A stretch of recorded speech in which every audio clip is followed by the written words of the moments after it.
Every game master has or will have to deal with an RPG player who cheats at one point or another. Today we're going to look at why players cheat, how they often cheat, and what game masters can do about it. Because the problem is that cheating can breed resentment and other issues at the game table, and if a game master and other players just ignore it and do nothing, it could cause problems. Why do players cheat? According to the National Institute of Health, there are three main reasons that players cheat in games. The first is competitive motivation. Basically, higher degrees of competitive pressure or motivation can induce individuals to engage in unethical behavior. An overemphasis on success, an obsession with winning, or fear of failure are all contributors to competitive motivation. Now, this is more common with older players who remember more traditional play styles, where death was far more likely in the game. Experience points were based on winning fights, getting gold, and other competitive factors, and whose games had less of a narrative focus and more of a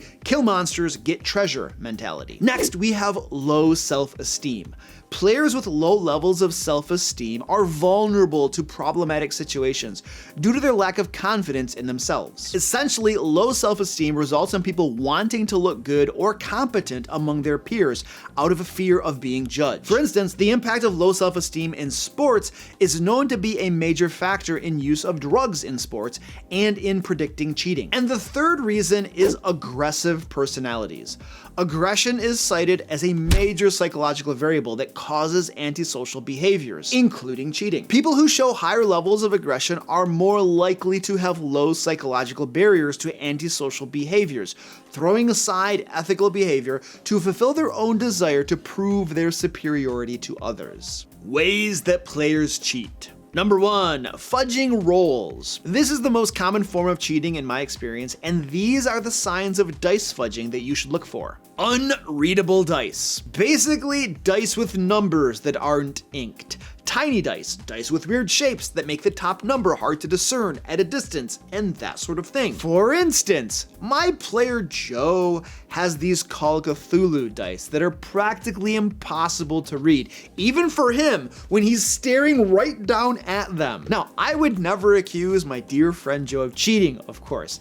I'm just giving an example is all. Actually, I'm pretty sure Joe doesn't cheat. He's a good dude. His dice though are like impossible to read. I'm just messing with him. I'm like poking him right now. Next, the quick pickup. This is when a player rolls their dice and then scoops them up to closely examine the number before saying the result. With this, hesitation is often a sign of lying. The wall of obscurement. I once had a player who built a veritable castle around his dice rolling area with books, energy drinks, and like other objects that completely hid his dice. Oh, I think he had a dice tower for rolling the dice or something, I don't know. Anyway, these objects completely hid his dice from anyone else at the table. Consequently, wouldn't you know it, his dice rolls were almost always super high.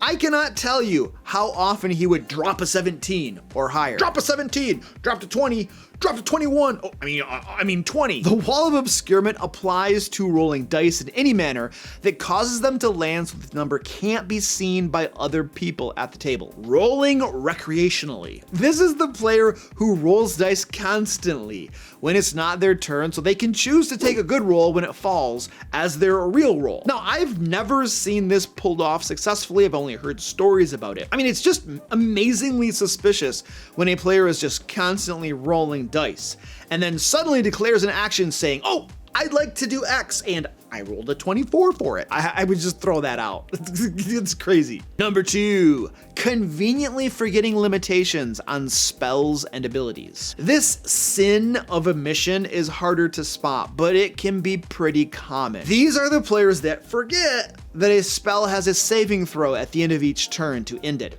forget to roll concentration checks, or ignore the downsides of things, such as Frenzy Barbarian, ignoring the exhaustion that comes after a frenzied rage. By the way, absolutely absurdly stupid class that nobody uses because it's just dumb. But that's neither here nor now. This also includes conveniently forgetting rules that limit a character's abilities, such as the limit on the number of spells that he can cast per turn, only being able to shadow step into areas of dim light or darkness and the like. It's spells that you can cast per turn. I've never actually had a character try to break that rule, but I'm sure that there have been some that have not keeping track of their spell slots that they'd actually use. That's a different type of cheating. Now, believe it or not, the same player who always had his wall of obscurement was guilty many times of doing this as well. And those are just the times that I caught him. Now, yes, I understand that people make mistakes sometimes, but when it becomes a habit and is accompanied by other problematic behaviors,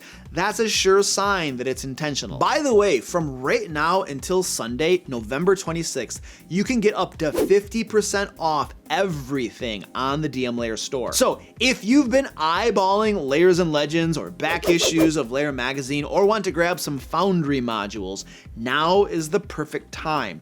Just use the discount codes down below at checkout. Number 3, improperly tracking expendable resources. Not tracking hit points, not tracking ammunition in games where this is expected, not spending their gold when they buy stuff, not marking off spell slots when they're used, not tracking special abilities with limited uses such as rages, key points, and superiority dice, miscounting item charges, not removing potions from their inventory after use. The list goes on and on and on. Number 4, changing around things on their character sheet, shifting points around to account for places where they were weak in previous battles, fudging ability score rolls if you roll them in your games, either during character creation or afterwards by changing their character sheets. By the way, when I used to have players roll up their ability scores, I would always observe their rolls. Like always. They'd either send me a video or I would have to observe the roll, but the video can be cheated because they could just roll it multiple times with multiple videos and then send me the video that actually shows the rolls they want. So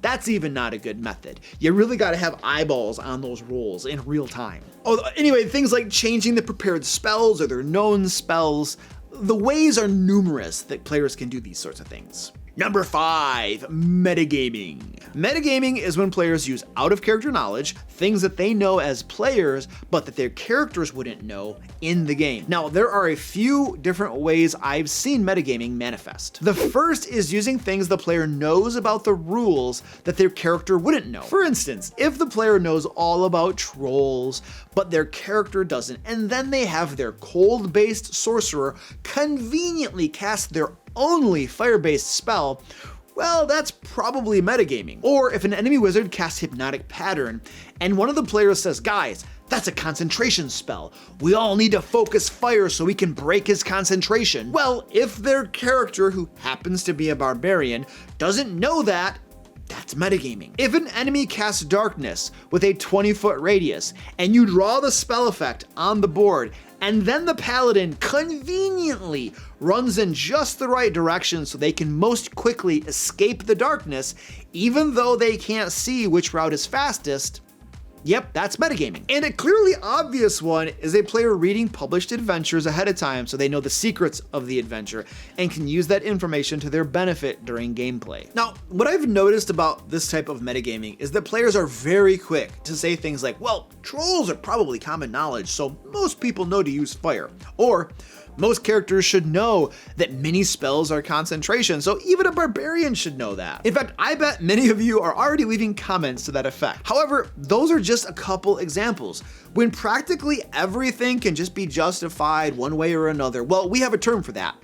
Cheating and trying to get away with it. The next type of metagaming I've seen is a player or character using knowledge that the game master gave to another player's character. This often happens when a player assumes that the other character instantly shared that information without asking, or assuming that if one person noticed something, they noticed it too. This is especially heinous, in my opinion, when the characters aren't even in the same location. The last major type of metagaming is metagaming based on dice rolls. For instance, you remember that time the rogue searched for traps on the door but rolled a 3 on the die, and then the high perception cleric went over to check for traps just in case. However, when the rogue rolls 15 or above, no one ever checks just in case. Or when the rogue waits until you've stated how much damage an enemy's attack has done before they decide to use uncanny dodge. Yep, those are both metagaming. Now, if you're finding this information useful, please give me a thumbs up and share this video with others.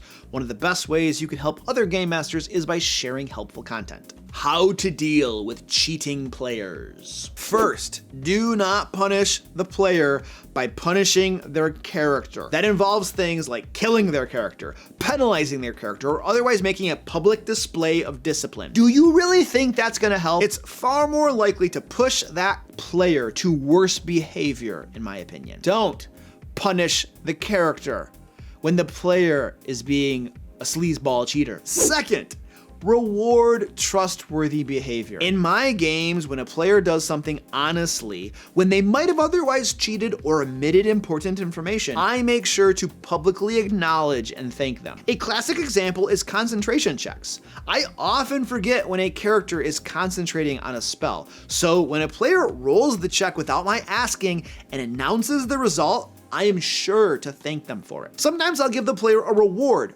for honest behavior. Inspiration or hero points work great. This has the effect of encouraging players who might otherwise cheat to be honest instead, as doing so is rewarded. Next, make sure that they're actually cheating and not just genuinely making a mistake.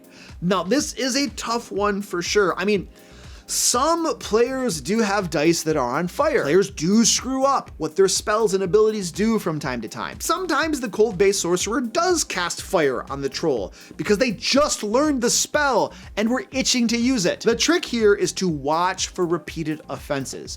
When you start to notice patterns, that's when cheating becomes a higher probability. Next, talk to the player. Now, this will probably be a difficult conversation, but it's a necessary one. And you want to try to make this a conversation more than just you laying down the law. Tell them what you've observed and that you feel not everything is on the up and up.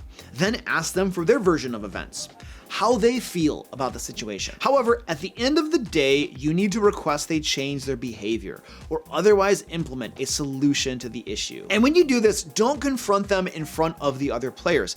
That would directly trigger all 3 psychological reasons for cheating and will probably be met with resistance. Furthermore, embarrassment could lead to the player leaving the game, which may not be the desired outcome, although it could, I suppose, if it's come to that. However, if that doesn't work for you, for instance, maybe you just don't feel comfortable confronting them in private, or it's not possible, consider talking to the entire table at once without directly calling the player out. For instance, to deal with a player who is fudging dice, you might introduce a communal dice tray and ask that all players roll their dice there so that all can see. Admittedly, that's a less than optimal solution in my opinion, but sometimes something is better than nothing. However, all of that said, I think that there is a time and a place for calling the player out directly at the game table with everyone present. I've done that before myself from time to time, and I'll probably end up doing it again. I can't tell you when it's most appropriate.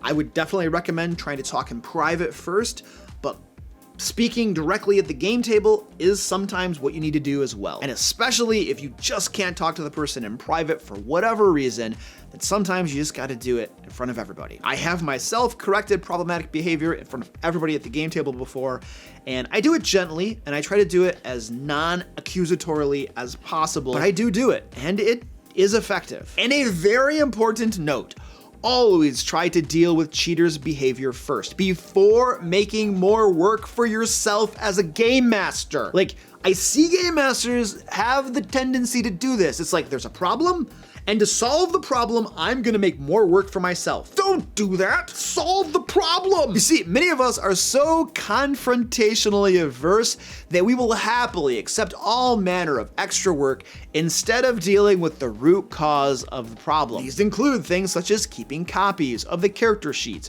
which is also good for game and encounter planning purposes anyway, so perhaps not a big deal. Or maintaining a basic understanding of how the character classes and spells work so that you're not just blindly trusting the player, and looking them up yourself during a game if you're not sure. And for what it's worth, trying to have a basic understanding of character abilities and spells isn't a bad idea, whether or not you're dealing with a cheater. But you shouldn't have to know them by heart just to prevent a player from cheating, or look them up every single time they want to do something in the game, or putting a large dice tray in the middle of the table and having all players roll in that tray, or changing published content to prevent metagaming. Remember, the GM can change anything, including customizing adventures and monsters to make player knowledge obsolete. Now, I don't really recommend any of these as a way to deal with a cheater. It's always better to address the root cause rather than put band-aids on the issue, especially when they are band-aids that create more work for the game master. However, if nothing else works and you don't want to kick the cheater out of your game, you're down to last resorts like these. Speaking of last resorts, that leaves us with asking the player to leave the game. If the player is a friend, this can be very difficult. Shoot, it can even compromise the friendship. I get it. However, it might come down to either that or continually having to deal with a bad player. And if that player causes the other players to leave, well, then you have no game. Unless you're gonna play with the one bad player. Like, that would suck. Like, all the good players left and I'm stuck with the bad player. Yeah, I don't want to be in that game.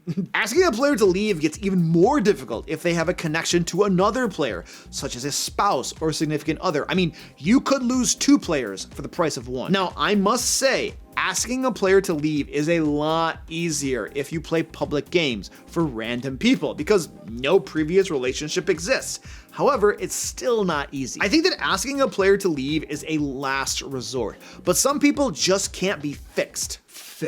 And you'll have to choose between dealing with an ongoing issue over and over and over again, or doing everyone, yourself and the other players, a favor by booting the problematic player. My suggestion is to cowboy up and get her done. But those are just my suggestions for dealing with players who cheat. What do you think? Let us know down in the comments. And don't forget to save up to 50% on DM Lair store items now through Sunday with the discount codes down below. Now, if you'd like to learn 20 things that all game masters wish their players did, or just share it with your players, check out this video right here. And until next time, happy game mastering.